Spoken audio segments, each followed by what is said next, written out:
Здравствуйте! В эфире информационная программа «Настоящее время Азия». В пражской студии я Динара Аргин. Сегодня в программе. На фоне отмены санкций против Ирана мировые цены на нефть окончательно рухнули, потянув за собой вниз экономику России и центральноазиатских стран. А цены на продукты, наоборот, взлетели. Мы все, конечно, недовольны. Охотники за мозгами. ФМС Российской Федерации вывозит по специальной программе из Таджикистана наиболее квалифицированных специалистов. Только за прошлый год 13,5 тысяч. Боевики ИГИЛ устроили резню в городе Дейр-эз-Зур на востоке Сирии. Почти 400 женщин и детей убиты, столько же угнаны в рабство. На севере Сирии российская авиация опять разбомбила жилые кварталы. В Кыргызском Нарыне популяция волков превысила 600 особей. Хищники режут скот и уже нападают на людей. Самая масштабная за последние десятилетия охота на волков в нашем специальном репортаже. Сам лично за год порядка 15 волков застрелил. Стоимость нефти марки Brent в начале недели опускалась до $27,7 за баррель. Это произошло на фоне отмены западных санкций против Ирана. Соответственно, цена на российские сорта нефти марки Urals упала фактически до $26 за баррель. Такой низкая цена на нефть последний раз была в конце 90-х годов. Падение цены на нефть спровоцировало обвал на московской валютной бирже. Курс доллара уже превысил 79 рублей и неумолимо движется к отметке 80. Курс евро достиг почти 87 рублей. Таким образом, курс рубля вплотную приблизился к прошлогоднему критическому минимуму. Российские финансовые власти практически не комментируют ситуацию, а граждане России считают, что рубль падает по политическим причинам. Ни к чему хорошему однозначно это не приведет. Я думаю, что политика, собственно, ситуация политическая как-то сказывается, конечно, и на нашей валюте. Во-первых, это все с политической стороны нужно смотреть, а также по поводу нефти тоже нужно этот вопрос рассматривать, да. Мы простые люди, в этом не все разбираются, но это все политика, могу вам сказать одно. А всю жизнь у нас и падения, и подъемы. Ну и что? Будем жить и дальше. Тем временем в Иране отмена многолетних западных санкций вызвала всеобщее ликование. Президент Ирана Хасан Рухани выступил со специальным обращением к нации, в котором заявил, что это событие открывает новую золотую страницу в истории страны. А аналитики сходятся во мнении, что теперь Иран будет стремиться продать максимальное количество нефти по любой цене, предлагаемой рынком. И ситуация низких мировых цен на нефть будет сохраняться еще очень долго. Вслед за рублем вниз катится и казахстанский тенге. Он теряет по 10 тенге в день, и перспектива стоимости доллара 400 тенге за единицу американской валюты, по мнению экспертов, дело нескольких недель, а может быть и дней. Падение курса казахстанской национальной валюты, так же как и в России, неизбежно сопровождается скачками цен на продукты и товары первой необходимости, которые Казахстан в основном закупает за рубежом. Подобная ситуация складывается и в других республиках Центральной Азии, и даже в тех, где свободная продажа иностранной валюты запрещена. В Таджикистане, где недавно запретили торговать валютой в обменниках и стали регулировать курс доллара административными методами, почти на 30% выросли цены на основные продукты питания. Это в первую очередь мука, масло, сахар и соль. По некоторым позициям цены выросли до 40%. Жители страны опасаются, что уже в ближайшее время самые необходимые продукты станут недоступными, а предприниматели напрямую связывают рост цен с повышением курса доллара. Цена муки повышается потому, что товар проходит как минимум через 3 руки посредников. По таким ценам никто не сможет прожить. Сегодня я могу что-то купить, завтра нет. Мне 75 лет. Обещали повысить пенсии, но не сделали. Я купила сахар. Сейчас цена сахара 6,5 или даже 7 самани. А неделю назад сахар стоил 5,5 самани.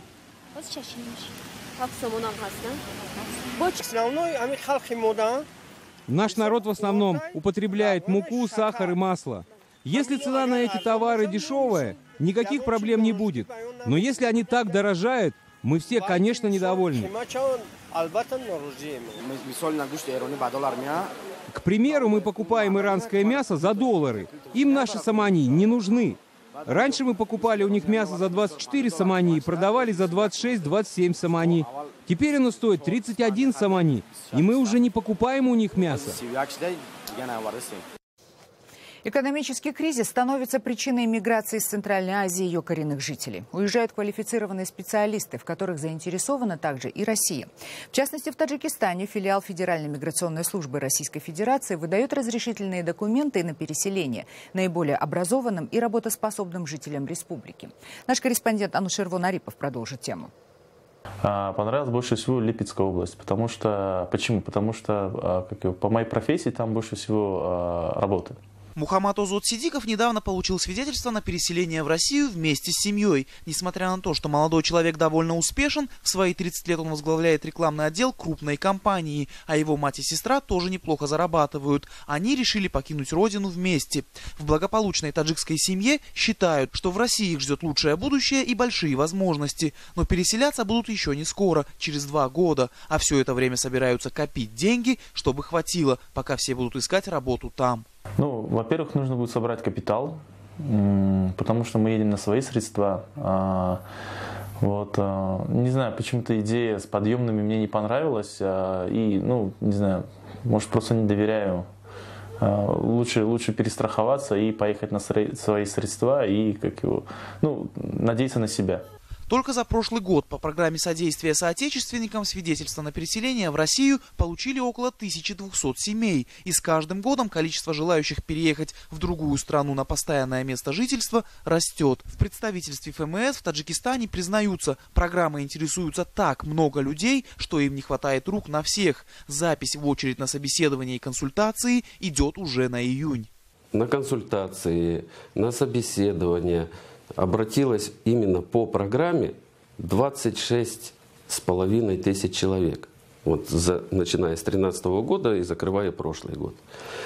То только за прошлый год 13,5 тысяч. Чтобы принять участие в программе, нужно соответствовать определенным параметрам, то есть являться соотечественником. Заявку подать могут бывшие граждане Советского Союза, также необходимо знать русский язык и иметь какое-то отношение к культуре России. Но самое главное – иметь хорошее образование и опыт работы. Каждая региональная программа в своих условиях, практически все, имеют одно из требований – это наличие специального образования. То есть либо высшего, либо среднего, но специального образования. То есть не просто среднее образование, чтобы это был квалифицированный специалист. Медики, преподаватели, спортсмены, специалисты в технических областях, частные предприниматели уезжают в Россию, несмотря на кризис и санкции. Уезжают даже специалисты, имеющие успех и неплохой заработок. Эксперты считают, что это в первую очередь связано с экономической ситуацией в стране, высоким уровнем коррупции и низкой социальной защищенностью. Люди просто не видят здесь будущего для себя и своих детей. Вызывает большое сожаление, что молодое поколение и люди среднего возраста, имеющие ученую степень, интеллектуальный потенциал, тоже выезжают. И это уже серьезно. И заставляет нас задумать над тем, что насколько эта страна имеет будущее и перспективу. По мнению специалистов, такая утечка мозгов может привести к печальным последствиям, таким как падение уровня медицинских услуг, образования, ухудшение экономической ситуации. А чтобы улучшить сегодняшнее положение, нужно сделать слишком многое. Страна пока на это не способна, уверены эксперты.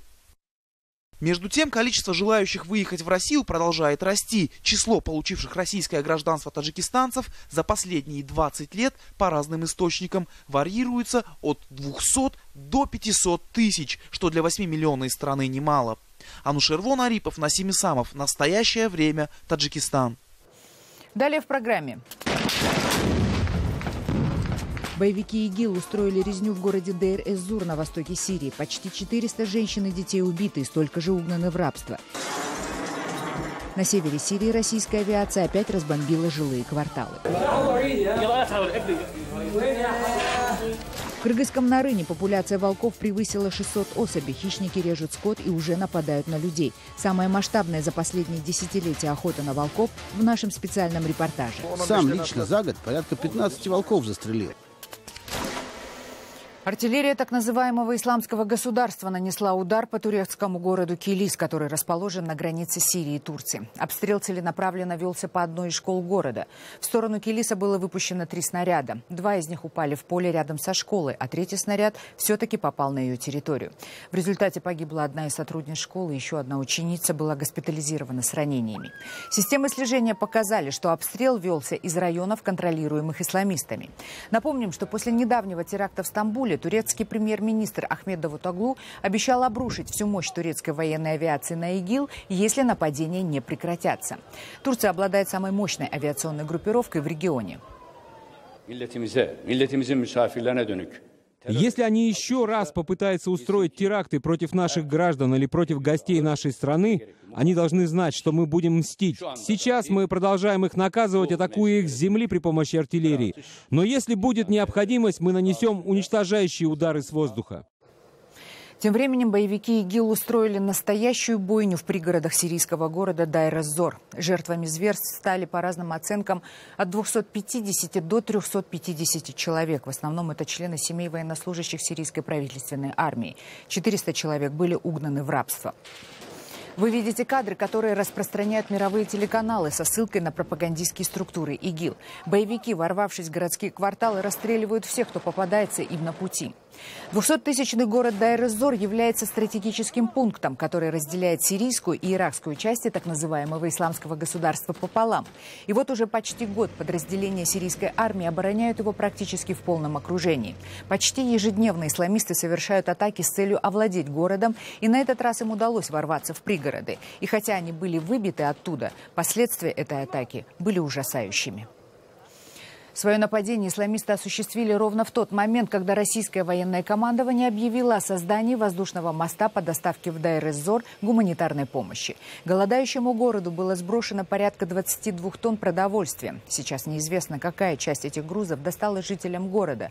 Возможно, боевикам удалось захватить российскую гуманитарную помощь. Основная помощь направляется в город Дайр-эз-Зор, который на протяжении длительного времени находится в осаде террористов ИГИЛ. Сегодня именно военно-транспортными самолетами Ил-76 ВВС Сирии с использованием российских парашютных платформ в Дайр-эз-Зор доставлено 22 тонны гуманитарных грузов. Их распределение будет осуществлено местными властями. Тем временем пропагандистские структуры ИГИЛ распространяют видео последствий российских авиаударов по сирийской столице террористического халифата городу Ракка. Акцент делается на жертвах среди гражданского населения. В частности, сообщается, что во время последней бомбежки погибло несколько детей.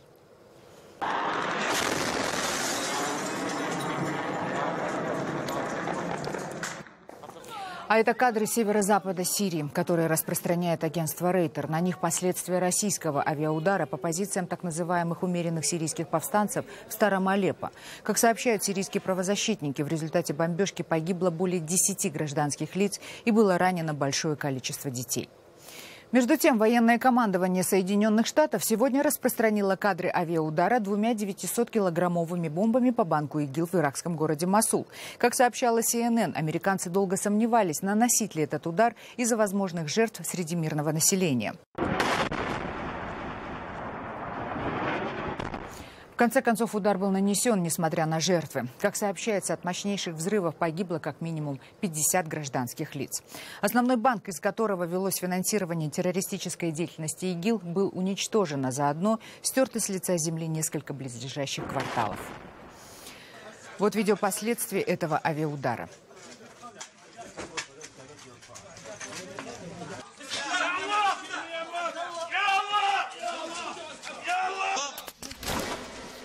В Европе сегодня отмечают так называемый День солидарности с мигрантами. Наш корреспондент Гулясаль Камолова выясняла у парижан, как на самом деле они относятся к беженцам с Востока. Бедные люди. Если бы я была на их месте, я бы тоже пыталась убежать от войны и нищеты. Они несчастные люди, их нечего бояться. Нападение в Кёльне – дело рук меньшинства. И непонятно еще толком, беженцы это устроили или нет. Мне больно за них. Снова всех мусульман будут мазать одной краской из-за каких-то отдельных мерзавцев, у которых нет ни культуры, ни человечности. Не все мусульмане преступники. Нужно хорошенько поработать над интеграцией мигрантов. и первого, и второго, и третьего поколения во французское общество, чтобы у всех были по-настоящему равные возможности.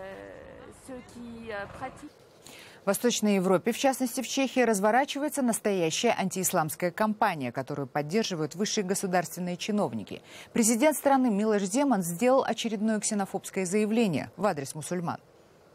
Опыт стран Западной Европы, в которых существуют районы компактного проживания, указывает на то, что интегрировать мусульман практически невозможно. В их странах у них своя культура. Не стоит ее принимать в Европе, иначе все закончится, как в Кёльне. В Кыргызстане резко увеличилась популяция волков. Хищники нападают на домашний скот и даже на людей. Егеря заявляют, что они насчитали в окрестностях города Нарын уже свыше 600 волков. Власти области предпринимают беспрецедентные меры в борьбе с хищниками. Всем охотникам обещано вознаграждение за каждого убитого волка. Специальный репортаж нашего корреспондента Адилета Бектурсунова – самый масштабный за последние десятилетия охоты на волков в Кыргызстане. Вот они следы, свежие. Следы серых хищников теперь в горах не редкость. Волки заполонили леса и пастбища в радиусе сотни километров. Значит, мы правильно сели. Пока с одной стороны холма загонщики гонят зверя, с другого края охотники устроили засаду. В стране началась охота на серых хищников. Идет охота на волков, идет охота на серых хищников, матерых и щенков. Кричат загонщики и лают псы рфоты. Кровь на снегу и пятна красные флажков.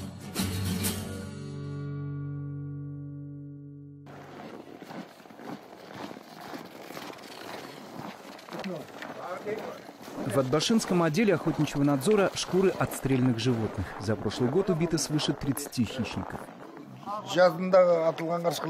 Этих волков мы отстрелили весной. Сам лично за год порядка 15 волков застрелил. Камбарбек Аттакуров – охотник с 40-летним стажем. Говорит, каждый чабан стал вынужден брать в руки ружье. Волки стали серьезной угрозой для хозяйства. Каждая крупная лошадь стоит от 50 тысяч сомов. 20 лошадей – уже 1 000 000 сомов. Огромный ущерб для чабана.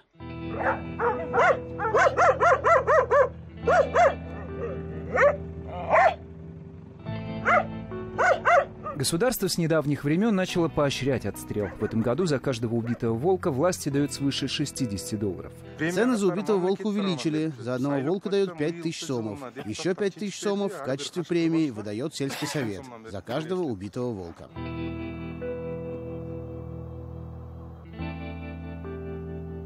Волков в этих местах всегда было много. В горном холодном Нарыне основной промысел – животноводство. Раньше, если волков отстреливали с воздуха, то сегодня арендовать вертолет – это роскошь. Фермеров буквально спасают местные охотники. В Нарынской области создано 6 охотничьих групп. Им помогают местные жители и чабаны. Они лучше знают края и тропы, по которым часто спускаются волки.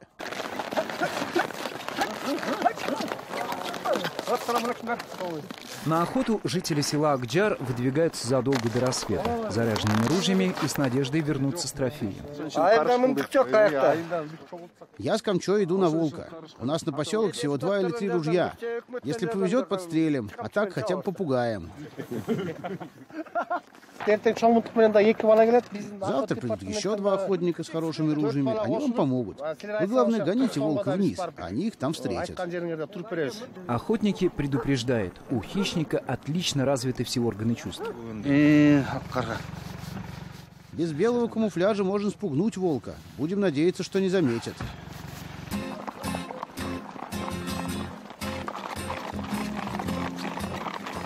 На охоту выдвигаются на лошадях. Пешком по заснеженным горам идти невозможно. Даст Бог, поймаем. В горах слишком много волков. Убить волка здесь считается делом благородным. Если удастся пристрелить даже одного хищника, уже неплохо.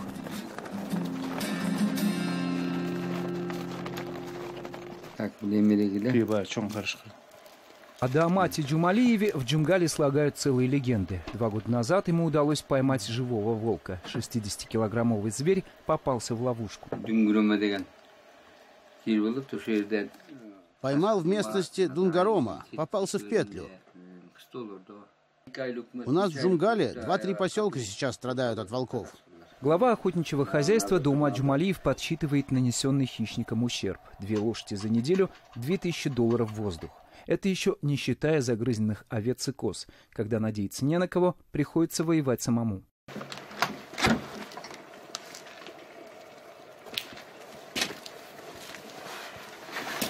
4 часа утра.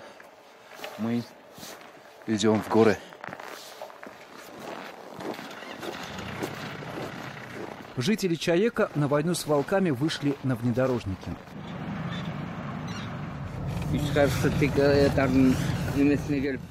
Ночью звонил Чебан. Сказал, что волки ушли вверх по ущелью. Там они легли спать. Хищники в пастбище загрызли лошадь. На волчью тропу отправились даже те, кто раньше не держал в руках оружие. Сейчас в стволе нет пули. Когда будешь стрелять, дергаешь затвор и готово. Оружие стоит на предохранителе. Вот ружье. Сначала стреляй эти 2 патрона. Вот еще 2, на всякий случай. Тут же егеря определяют тактику предстоящей охоты. Волки спускаются обычно с востока. Нужно с 3 сторон гнать. Другая группа должна их поджидать из ущелья. У подступа к лесу группа разбивается. Загонщики уходят к холмам, выгонять зверей в ущелье, где их будут поджидать стрелки. Здесь как минимум 9 волков есть. Здесь мы их и встретим. Нет вероятности, что волк пойдет именно по этой тропе. Неизвестно, где он был ночью. Неутомимые странники на одном месте подолгу не засиживаются. И здесь как повезет.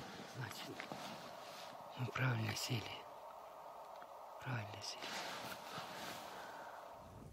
Охота в горах, как военная операция, все начинается с разведки. Мороз в минус 20, нипочем.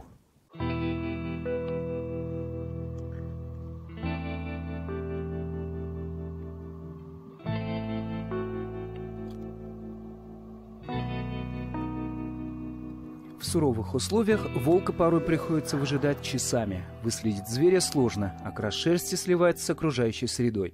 Немного погодя, вниз спускается группа загонщиков. Загонщики уже начали гнать. Волка нет.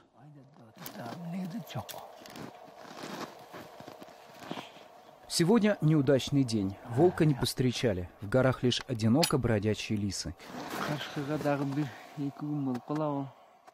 Ну, теперь волков здесь не будет как минимум 2-3 дня.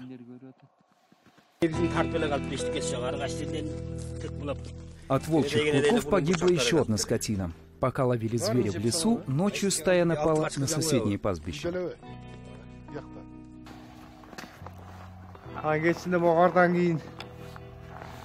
Вечером волки ушли в обход. Теперь они в лесу. Ближе к обеду в горах немного потеплело, но охоту решено остановить. Волки уже далеко ушли в лес. Расстроенные охотники возвращаются без трофеев. Но война людей против волков здесь еще не закончилась. Адилет Бектурсунов, «Настоящее время», Кыргызстан. Это были все новости, о которых мы хотели вам рассказать. Читайте нас в социальных сетях и смотрите на сайте kareentime.tv. Мы встретимся с вами завтра в это же время. Всего доброго.